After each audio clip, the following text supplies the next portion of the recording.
But welcome everybody, and I'm really glad to be here. My name is Susie Solis. I am a morning anchor for KRLD and have been in the media basically my entire career. And one of the things that's really important to me is helping people communicate more effectively, which is definitely more of an issue these days since everybody's on their phones all the time. And okay, I'm going to go ahead and start the presentation. Can you guys see that? Doris? Yes, we can see your presentation now. Okay, perfect. All right, so we're going to talk about making a good first impression. Why is this important? Well, of course, you know, your first impression can make or break you in a lot of different kinds of situations, especially in business relationships or in pretty much anything. You know, when you go to a restaurant and you get bad service, you're probably not going to go back. And it's the same thing in these kinds of business relationships or really any relationship. If you make a bad first impression, you know, it's probably not going to move forward. And it's important to be prepared because things like this happen. We all saw the guy who said, I'm not a cat.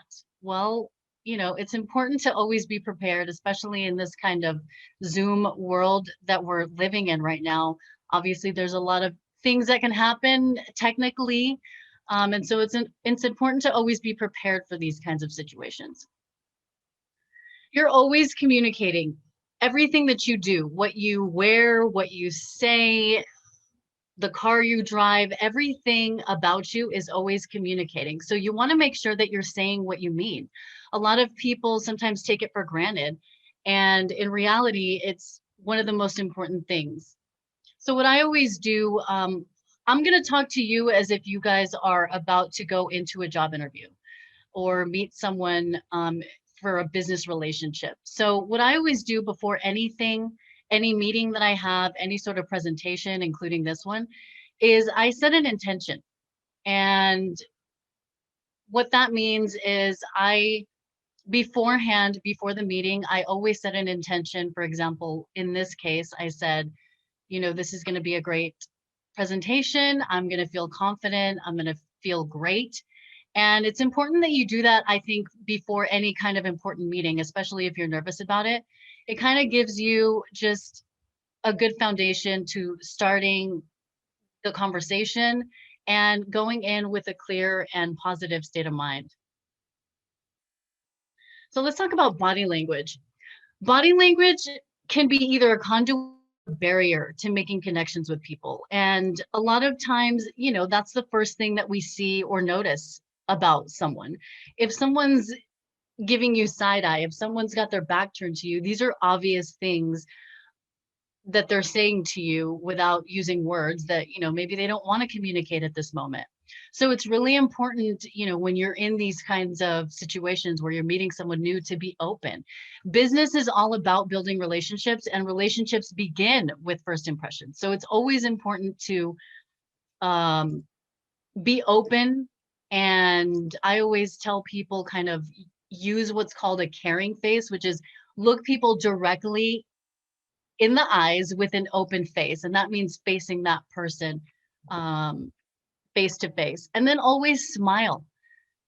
Smiling is free. It doesn't hurt anybody. Maybe some people don't want to show their teeth. I know some people like that. But it's okay. You can still smile without showing your teeth. And then your body language and your message have to match. If you say you're really good at doing something, but your body language shows that you're insecure because your shoulders are hunched or you're not looking this person in the eye, then your body language and your message don't necessarily match. And that's a problem. So you want to make sure that your body language and your message match. It's important also too not to fidget. Fidgeting makes you look nervous. It makes you look insecure. And that's never good for the start of any sort of business relationship. Sitting up straight when you're either meeting someone or even when you're on camera doing a Zoom interview or something like that, it's important to sit up straight just because you feel better. That's what you do whenever if you take a power stance, for example, the first thing you do is stand up straight and put your shoulders back. And so it's important to do that even when you're sitting down, sit up straight. And then I do what's also called the amused face. And that is not necessarily a huge cheese grin, but it's also not having just a straight face. It's kind of like a mild smirk, like smiling with your eyes. And so I think that's important, to have that face whenever people are talking to you, because a lot of times what happens when you're listening intently or you're just sitting on your computer, you kind of have a face that looks like you really don't care, you're not paying that much attention. And so what I do in order to get people more comfortable and realize and show them that I'm listening is I make kind of this amused face. I nod whenever they are saying things that, I agree with or whatever. And that helps people feel more comfortable talking to you. And making eye contact, of course, is always one of the most important things. So by the way, I'm going to go through this presentation. It'll take me about, 15, 20 minutes. And then at the end, we'll do a Q&A. So if you guys have any questions throughout all of this, just write them down and then we'll get to them at the end. So storytelling is really important. I know it sounds like it may not be that important in this context, but it's actually one of the most important things. One of the stories that I always tell is the story of me growing up. I grew up in a Spanish-speaking household, and when I was about 8 years old, my mom said, "You know what? Start speaking English to me." And she said that she didn't feel confident, when she would go to my soccer games, and she didn't understand what other people were saying because she didn't speak English. And so when I was that age, we all started speaking English to her and started teaching her how to speak English. And at the same time, she started going to college. So she was learning a new language and going to school at the same time. And she had 3 kids and a husband.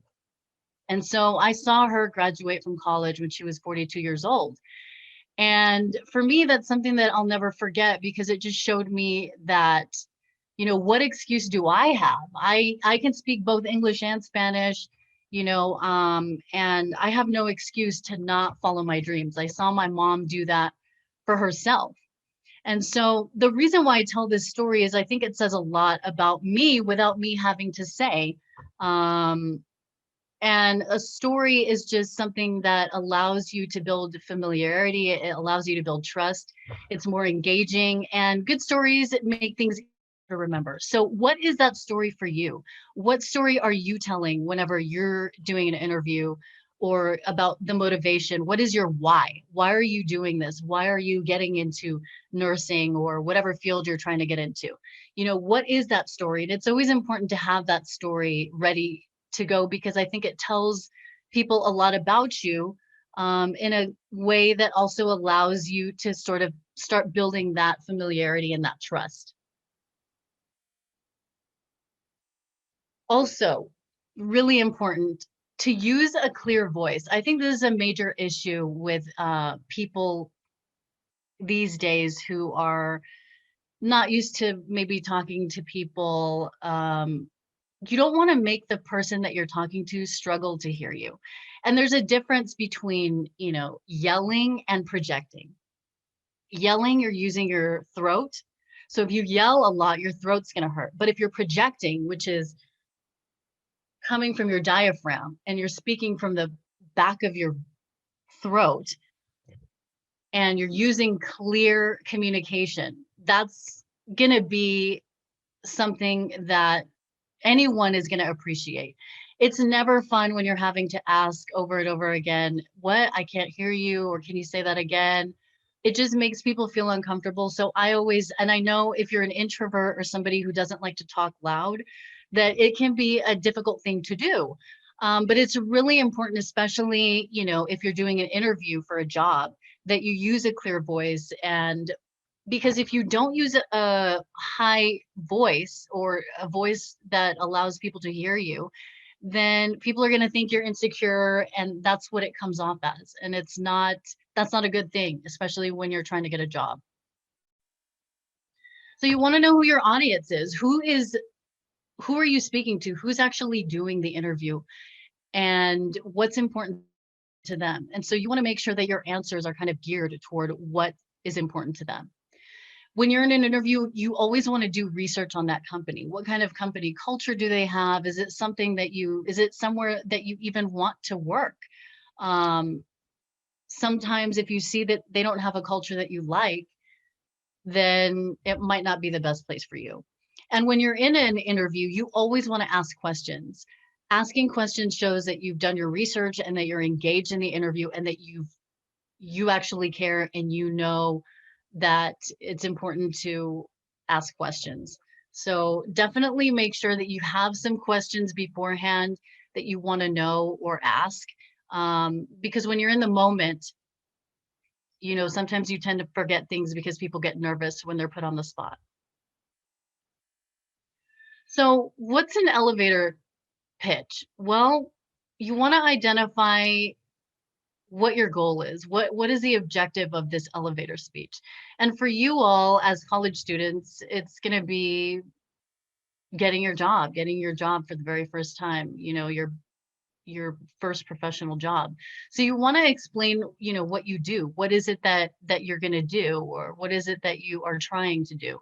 You want to communicate your unique selling point. What is it that makes you different? Why would you be a good candidate for this specific job? And then you want to engage that person that you're telling this elevator pitch to. Ask them open-ended questions. And open-ended questions means that it's not a yes or no answer. It's important to figure out, for me as a journalist and somebody who helps people communicate more effectively, what I tell people is I help people look good, feel good, and speak well on camera. And so that ends up leading to more questions like, what does that even mean? And so that's how I start to get people engaged in what I do. And I tell them I do media training, and then they say, well, who needs media training? Well, everybody needs media training because everybody communicates and everybody has a camera these days. So it's really important always to know what that message is. What is your message? What kind of job are you looking for in a specific nursing field? Are you going to be if you're going to go into L&D, you're going to say, well, I love babies, and I whatever story it is, what is your why? And so I really want to work with kids, and this is why I'm passionate about it. So that would be your elevator pitch. It's kind of like who you are, what you want, and where you're going. Another important thing to make a good first impression, whenever you're trying to get a job, HR people are always going to be looking at your social media. So look at your social media and what does it say about you? If you don't want people looking at your social media, make your profiles private. Be selective about, what your images and captions are. And especially if you're trying to get a job, you definitely want to keep your LinkedIn up to date. And if you don't have a LinkedIn, then you definitely need to get on LinkedIn, because that's where most people are going to be looking for candidates. And it's an easy place for you to network and find jobs and talk to people who are in your same industry. You always want to keep, your posts clean. Me as a journalist, I have to be unbiased. So I can't really post anything that has to do with politics because I have to remain unbiased. I can't post anything that's, negative. And so I think that that's kind of a good rule of thumb for everybody, and especially if you're trying to look for a job, because we've all seen what happens when people post certain things. It can get you fired. And then it's going to be on the internet forever. So when people Google you, what are they seeing? If you haven't done kind of a check on that, that's something you should definitely be doing now, and start changing what that looks like if it's not a positive thing. You know, start deleting any kind of questionable social media posts. And if you're not sure, ask somebody to help you. Ask somebody to look through your social media and help you with identifying which posts, you know, you might want to delete because it may not be the most positive thing. And then you also want to avoid oversharing. You know, I always say keep it positive. Everybody has an inspirational story to tell. Tell that story. But don't necessarily go into the drama of your life. You know, that's not something that most HR people are going to be thinking is a positive thing for you. Confidence is key in any kind of presentation, in any kind of interview situation that you're in. But how do you get confident? Well, preparation is how you build confidence. So go over those questions over and over again. Do that mock interview with your friend, with your mom, with your sister, with whoever, somebody who can help you figure out what kinds of questions they would be asking. And then you can go through those answers with them. And then it'll be easier for you to do so when you actually have the real interview. And then visualization. This is something that I tell all of my clients. I do media training for different police and fire departments. I do media training for Alta. I do media training for, you know, CEOs, executives. And one of the things I tell them to do before any sort of interview, before any sort of presentation, is to visualize the entire thing before you even do it. And so that starts with, you know, I tell them what I do is I close my eyes and I think about a positive thing. The outfit that I pick is perfect. You know, I'm feeling good and my makeup looks great. And let's say, for example, I'm doing a presentation. I visualize walking up on the stage. Everybody's excited. I visualize looking out into the audience. And then I visualize and think about all the right words coming to my mind. And so in your case, you would think about, you know, let's say for an interview, visualize that you have a great outfit on, that you feel positive, you feel confident, and visualizing that all the right words are coming to you when you're getting asked those questions.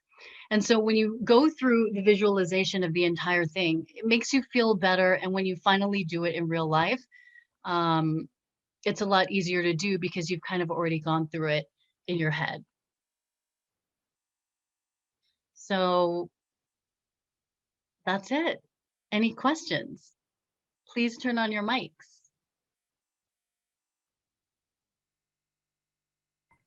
Susie, they can't turn on their mics, but they can put their questions on the chat. Okay, got it. So they can type in the chat, then you can read it. Do you have your chat next open? Yeah. Okay. I just opened it.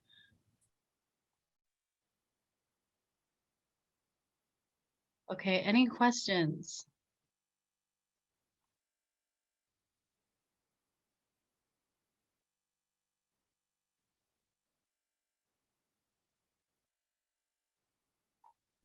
Susie, so can you follow up and give us some tips on how we can, when we're going into these scholarship interviews, how can we stand out? Okay, I found, how can we stand out? Yeah, well, I think one of the things is, you know, having that story, having, you know, your why. What is the reason that you wanted to get into this specific industry? And really telling that story of why you're passionate about this, why you would be a great candidate, and telling that story about, you know, what is it that motivates you and why you would be the perfect candidate for the scholarship, or why you would take advantage of this, and how this could help you and your family possibly. So I think it's about, you know, standing out by telling your story and allowing them to remember who you are by telling that story. You know, a lot of people are, you know, in the run for these things, but it's really important to again tell that story that makes you unique. So somebody just asked in the chat, how does one sign up for LinkedIn? So you just go to linkedin.com. It's like any other social media, but it's more of a professional site. And like I said, it's going to be the place where a lot of employers are looking for potential candidates. And so that's the best place to be if you're trying to find a job. I know a lot of people, a lot of HR people specifically, who go directly to LinkedIn to find candidates. Here's another question. When you were in high school, what motivated you to pursue the career in journalism? How did you get your dream going? So, you know, when I was in about third grade, there was a news anchor that came to see us at our school, and I was just really, I just was always interested in current affairs and in what was going on in the world. And so and then I would see people on TV, but I didn't necessarily see Latinas on TV. And so I thought, if these people can do it, I can do it. And I started my career actually in radio. I got an internship at a radio station, and I worked overnights throughout college. I would work 11 p.m. to 5 a.m. and then I would take a nap, and then I would go to class all day. But I knew, I didn't want to work overnights, but I knew that that was going to be, the door into this industry.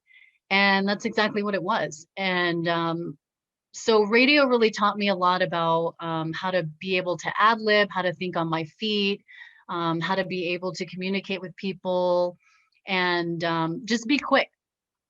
And so, but I saw people on TV. My goal was to be a reporter. And I would see people on TV and I'd be like, if they can do it, I can do it. And so sure enough, there was an opening at the NBC station in El Paso, which is where I'm from. And I became a morning anchor there.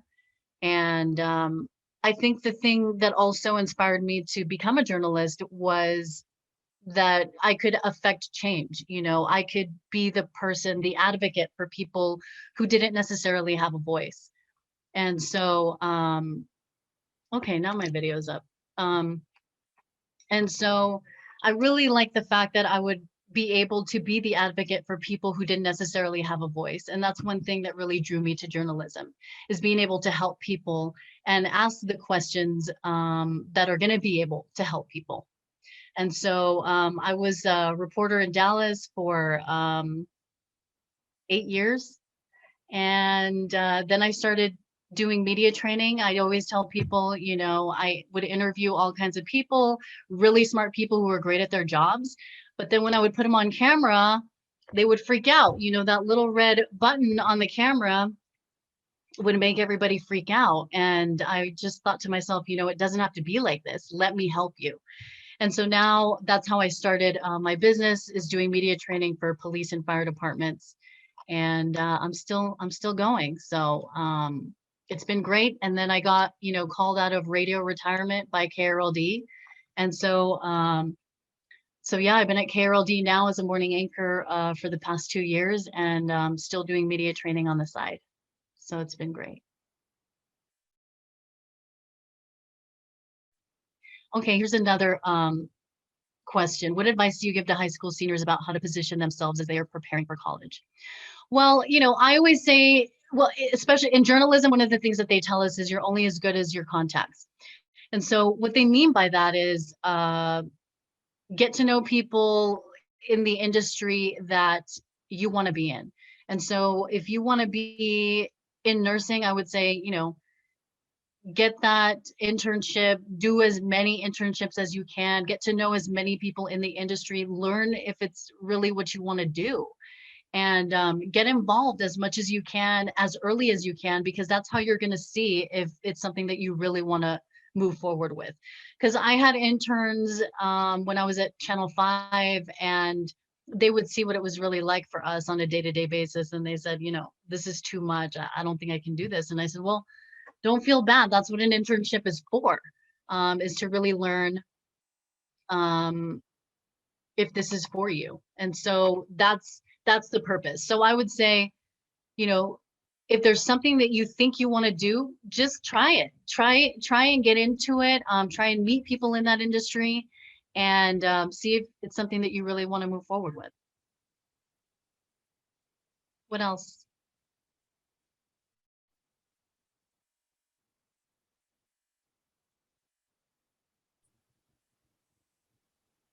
That's, I guess, no more questions. I think that's it. Thank you, Susie. Thank you, everybody. If you have any questions, let me know. Your information, it's all saved and recorded, so they'll be able to come back and watch the video as well as get your contact information off of, your session. Perfect. Yeah, my social media handles are in the presentation. So if you guys have any questions, you can reach out to me directly.